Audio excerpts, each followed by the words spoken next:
Friends, welcome back to NRI Samay. This is Srihari, your host for today's show. This is our 6th episode in Know Your Neighbor, Pakistan. As you know, this is a series started in the intention that we understand Pakistan, India's neighbor, by listening directly to the people associated with Pakistan and also experts, and not just by listening to the politicians and the TV anchors. In this episode, today we have with us well-known author Tarek Fatah. Tarek is a Pakistan-born Canadian. He is a writer, broadcaster, and a secular and liberal activist. He has written books like Chasing a Mirage, The Tragic Illusion of an Islamic State, and The Jew is Not My Enemy, Unveiling the Myths that Fuel Islam Anti-Semitism. Fatah runs a weekly column in Toronto, among several others. Tarek ji, welcome to NRI Samay. Oh, thank you very much for having me. Sir, thanks for your time. We really appreciate it. So, talking about Pakistan, there's a lot of, Pakistanis who consider Saudi as Pakistan's friend. Could you tell us about that? Who are Pakistan's friends at this point? Well, Pakistan doesn't really have friends. Pakistan becomes a client state for many countries. It started as a frontline anti-communist state run by the Americans and the British. Later it became an ally with the Iranian monarch, the Shah, by becoming part of CENTO, which was the American equivalent of NATO just south of the Soviet Union. And when times changed, and the Saudis had the money, they become a backyard for Saudi experimentation, but they're also China's main ally in the region, and still continue to be an American ally. So it's very difficult to say who Pakistan serves, but it certainly does not serve itself. It's run by a military, so it serves the military's interests. Yeah, I think talking about run by military, the democracy probably has taken quite a few turns in Pakistan. Sir, can you tell the difference between the Kashmir and the Kashmir that Pakistan wants and the Balochistan independence movement that is happening in terms of, I think you believe Balochistan should be independent, but Pakistan should be part of India. So, but for Pakistan, from a Pakistan point of view, please tell us what is the difference. Well, Kashmir acceded as a princely state to India, and that is the legal question that surrounds it. That is the legal framework within which India was unfortunately partitioned. And the Maharaja of the state of Jammu and Kashmir decided after it was invaded by Pakistani troops and irregular. In fact, many of them were troops from the disbanded Indian National Army of Subhash Chandra Bose. These are the people who entered Kashmir in 1947 and forcing the ruler to opt for India. And it's only after that the Indian troops arrived in Srinagar. So as far as the legal question it is, Pakistan considers it disputed, but from strictly objective point of view, I think the state of Jammu and Kashmir, legally it belongs to India, and if there is a dispute that should be resolved based on Security Council resolutions, and the Pakistan military and the Chinese military will have to vacate the areas that they occupy right now for the plebiscite of the referendum to take place. And India will, according to the UN, have the right to retain an administrative military presence in Srinagar and for the government, but not until every Pakistani soldier and irregular and Pakistani civilian citizen vacates that territory. The question of Balochistan is that it does not come under the question of princely states. At 1947, it was an independent country. It had its own agreements with Whitehall, just as Burma, or at that time Ceylon, were not becoming part of the Republic of India. Balochistan won its independence on August 11th, 3 days or 4 days before India and Pakistan declared independence. And it's only in March 1948 that the Pakistani military invaded Balochistan. So Balochistan's issue is one of an army occupying an independent state, and the residents of its states rightfully asking for the occupation to end. It cannot be equated with Kashmir. These are completely different issues. Yeah, that's a good one. And the one of the spokesmen for maybe Islam, at least he considers, is Zakir Naik. You stopped him from visiting to Canada. Could you tell us what's the background? Why would you consider him, not coming to Canada?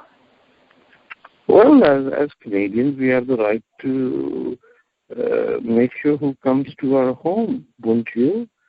Would you allow anyone to just enter your house? So we live in Canada, and it is our right to ask a government to keep such hate mongers who do not even represent India. They represent Saudi Arabia and India. Why should they be coming to Canada? If you wanted to hear the master's voice, we would rather have someone from Saudi Arabia come here. Why get a second-hand, third-rate person who's not even respected on the streets of any Arab city? People consider him the third-class citizen simply because he's Indian. Why would we want to hear the case of Saudi Arabia through the mouth of Zakir Naik? And so it is the right of Canada to say, we don't like you to come here, and therefore we ask the government to make sure this fellow is not allowed into our country. And I think he didn't come after that, and that's a good thing. Yeah, it's interesting because Zakir Naik is, a lot of Muslims or even, maybe some leftists in India, they consider him as a reasonable voice. Could you maybe tell us why you consider him as a hate monger? Well, anybody who believes in magical mystery stories as to who's superior and who is inferior, anyone who considers, growing of facial hair as a sign of piety is not really in this century. It's just a fool. And it's a sad reflection on many Indians to give such a man an audience. But what can I say? India has its own,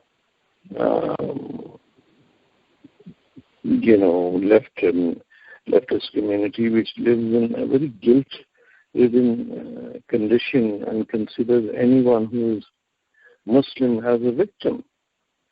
So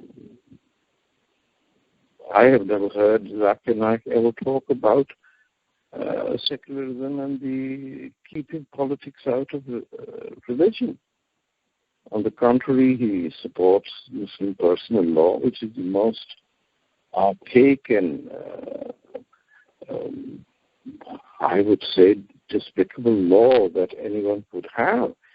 And the left in India thinks that this is a great symbol of Indian freedom, that Muslims have the freedom to subjugate women.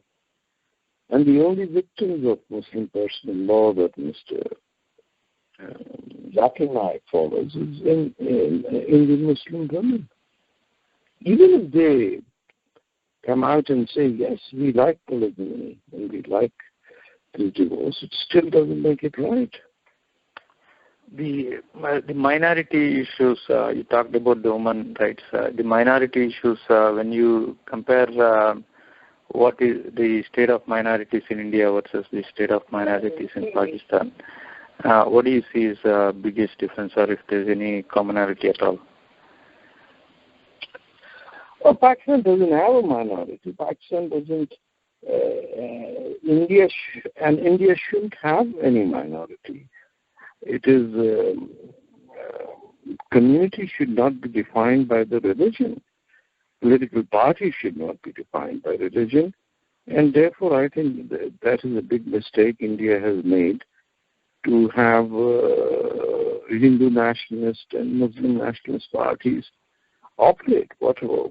If you're a community of people living in a geographical area who have common problems. What has religion got to do with this? Whether it is, Mr. Owaisi's party or, the VHP or whoever stands on religious, or the Akali Dal, all of these are contrary to the spirit of nation state and democracy. How can a problem of one person be different from another simply because he or she follows a different religion? We all need jobs. We all need decent infrastructure. We all need clean air and clean water and education for our kids, isn't it? So what does it matter whether I'm a Zoroastrian or I'm a Catholic? But yet, I think India is making a mistake in not in segregating communities or allowing them to segregate into religious ghettos. And there's a long way to go for India to solve its problems because they keep appearing. I mean, now you have elections in Bihar, and obviously somebody is doing something to increase Hindu-Muslim tension over there. Pakistan doesn't have any minority. They've liquidated and erased any presence of Hindus in Lahore. In Punjab, there are no Sikhs. So, they are eating each other up. So the Muslims are killing Muslims in Pakistan. This is what happens when you build communities around religion, whether it's Hindu-based or Muslim-based grouping. It will devour itself. It is an irrational grouping. Yeah, irrational, and unfortunately, we have seen, over and over again, the killings of minorities, whether it's Christians or Hindus in Pakistan. But do you see any from? But that has happened in India as well. So Indian secularism has, because of partition, failed in not keeping this disease away from it. There should be no parties allowed based on religion. I think Bangladesh is far ahead in this. They don't permit any party that is based on religion. I think India should also say if there's a grouping based on religion, it would be illegal. Yeah, that's actually a wonderful point. Bangladesh, I think we consider Bangladesh much ahead of, from India's neighbors' point of view, ahead of Pakistan in terms of. Bangladesh is ahead of India. in respect. So Indians should not be too cocky about Bangladesh is ahead in lifespan and population growth, and so every social index, Bangladesh is ahead of India. That's a good point. So unfortunately, we hear more about Bangladesh when there is infiltration or when there is accidents in the fire accidents in the garment factories. So No, it's not that. It is just because Bangladeshis are darker skinned people. If Bangladesh was a European country, nobody in India would be bothered. They'd be very happy to have infiltration. Yeah. This is part of India's problems of class and color and caste, and that's a huge challenge which India will eventually resolve. But in the meantime, it's a very mindless hatred of Bangladesh that keeps going on among the internet chatter that I listen to. They know how to manage their population, their industry, their ecology. India would love to have infiltration by Swiss tourists. Your Paharganj area is full of infiltrators. They're all from Europe. Yeah. Nobody ever goes there and says, hey, you overstayed your visa. No, keep on spending. And nobody ever is concerned if Bangladeshis cooking and cleaning their home. Yeah. About the skin color, actually, there is a lot of anonymity across, even within India also, between South and North. Well, you spend $2 billion a year trying to whiten yourself. Yeah. I mean, this should be a crime. It should be taken to court. These creams and oils should not be sold. Can you imagine what happens to a child who's 5 years old and they think that they are ugly simply because they're dark-skinned? This is criminal activity. This is, India will have to wake up and realize black people are pretty. How many Katrina Kaifs are you going to bring to India just to make everyone feel they are white? Yeah, that's a very good point. Actually, recently we have done a show with a woman from Pakistan. She is actually campaigning against the color discrimination. So I think in that perspective, we are. I have written of Pakistan. Pakistan is not a country. Pakistan is a diseased entity. Nothing good will ever come out of that. Only when it breaks up into 4 or 5 parts can India help it do those new countries to stabilize. As long as there is one Pakistan, it will be a curse on itself, on India, on humanity. There is no respect for what I'm talking about. India is things that India will eventually resolve and become a world superpower once it does it. Pakistan you cannot give Pakistan the same equal status. This is like a street gunda versus somebody who's middle class lawyer struggling to make his life. These are paid bullies who have introduced international jihadi terrorism around the world. So Pakistan ko to bhul jaye aap. It's like a garbage bin of disease. Actually, I was going to ask, what are the maybe top 1 or 2 things that can be solved, which will make India-Pakistan relationship a little better. But I guess why should it be better? Why should India have better relations with Pakistan? Just let them rot. If they want to believe in Jinnah's 2-nation theory, then let them suffer. Jinnah didn't want to live in Pakistan. Why would anybody else want to live there? So Pakistan, you're saying the right course would be to maybe form 3 or 4 countries like Balochistan and it will soon be, sooner or later. There is nothing common between Punjab and Balochistan. There is a lot of animosity between Sindh and Punjab. There will be fights over water very soon.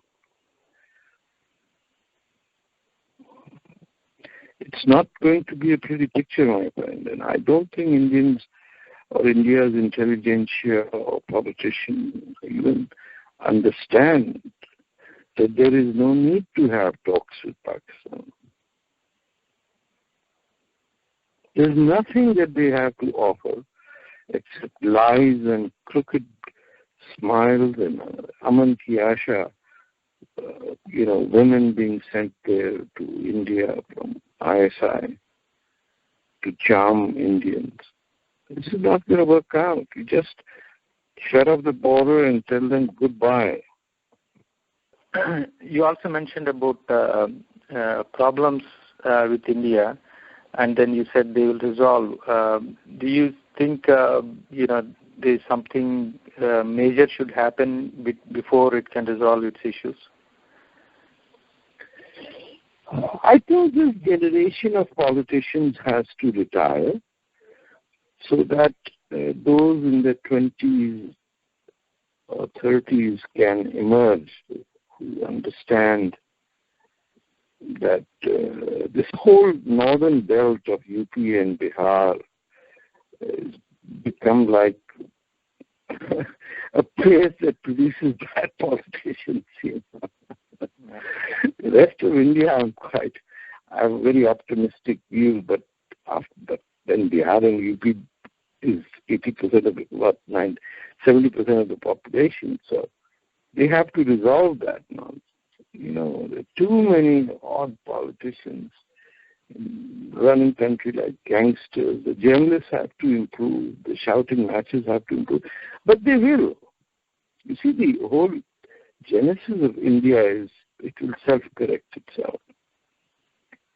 I have tremendous hope that India will be a symbol for the rest of the world of how different people can live together. But this generation will have to go, Mr. Lalu Prasad and all these, the panchayats and all. The corruption has gotten too far down the road, and too much religiosity, too much belief in magical methods to resolve problems. Why stay? It will happen. It has happened in the business area. It will trickle down to make the cities run better, And I hope Mr. Modi has at least 2 terms, because in his second term he will be able to implement the elimination of corruption. Right now it's too early. Most of his people around him were at one time his seniors. So he has to tread carefully. But he is an ordinary man, and so he knows what the problems are. And those problems need to be resolved. People need to get the weight of the state from off their shoulders. There are too many babus in India. Too many IAS officers living in palatial homes. But all of these problems are minor if you compare to the prospect of a very bright future. And especially talking about Bihar and UP, would you consider caste as one of the big issues for that India is facing when we talk about? I think so. I think so. That is there. Why would caste be? Why would anyone want to know anybody's caste anyway? I can't figure that out. As a Muslim, I don't even know what. Well, I know my background is Rajput, but is that a caste? So this is very primitive to associate caste with anyone. But in India, it is done sometimes even in a positive way, but it is irrational. We are individual human beings. Each one of us is distinct. We cannot be judged by our parents and our tribe and our caste and our group and our... My goodness. Unless and until we believe in individual liberty and freedom, that I can be separate and different from what my parents are. Not every chaiwala's son has to be a chaiwala, right? So why not? But it will have to go. It will be a long struggle. But I think if everybody follows Mr. Ambedkar, things would change quite dramatically. And because of partition, we are suffering even till today. It was a trauma, you have to understand. Both the limbs of India were cut off. So that wound will take a few generations to heal. But the sooner the better. Yeah, absolutely. I think getting over caste and even the religious superstitions, I think that would be a great thing for India to go. Yeah, I mean, look at how many Babas on TV and women, medical workers, and people have to place their faith in fraudulent Babas. This is just... There should be laws against this, or make them into comedy. Yeah. It is so much promise there is if you remove this superstition from India. This astrology and people's palmistry and all this is holding people back. Everyone has his own destiny and they can craft it. You can go to the moon, you can, dig gold from under your country, build bridges to Sri Lanka. You can do anything. Indians can do anything they want.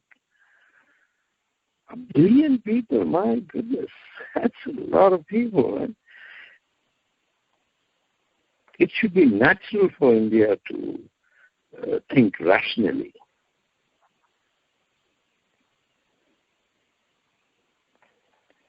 I guess probably the last question. Recently, I have listened to your debate with Anjum Chaudhary, and I actually watched a lot of your videos as well. But I always thought you would be an atheist, just the way you talk or you debate. Then you mentioned you are Islam, you follow Islam. So maybe again you wanted to avoid personal questions, but you can comment on that. Do you consider atheist or Islamist? Look, my parents are Muslim. My brothers and sisters, everyone around me, everyone who shaped me was a Muslim. So why would I not be a Muslim? It's very simple. I don't have any religious compulsion that make me act one way or the other. But I don't think it is appropriate to betray your own parents and your friends and family and everyone who has nurtured me. There were a good few Catholic school teachers who helped me, so I respect them. But this changing or abandoning religion, all this is unnecessary.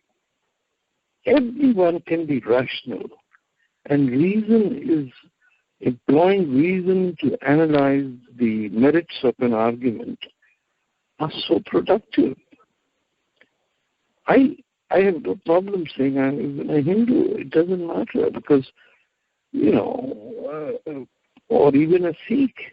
I don't mind this contradiction. There's immense wisdom in what Guru Nanak says. So, or I'm considering somebody like Ambedkar. I don't have to change anything it's my actions that you determine. It's your action that you determine. It's each one of us what we do that comes as an output from our thinking that should matter. You see, believing is a very dangerous thing. Imagine those who believe that the Soviet Union was the answer to the world's problems. They became blind to the fact that it was collapsing from within, that human liberty cannot be stamped out, especially individual human liberty.